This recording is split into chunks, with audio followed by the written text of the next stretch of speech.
How to fix Twitter you've exceeded problem on any Android phone. Hello guys, in today's video I'm gonna show you how to fix Twitter you've exceeded problem on any Android phone. First, open settings and then scroll down until you find here apps, and then click apps again, and here just type Twitter and click on it.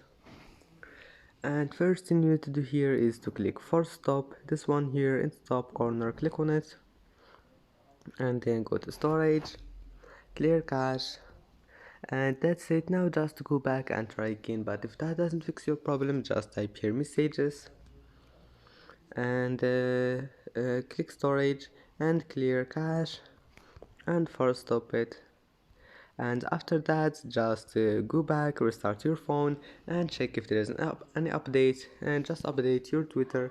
And that's it. Don't forget like, and see you in the next video.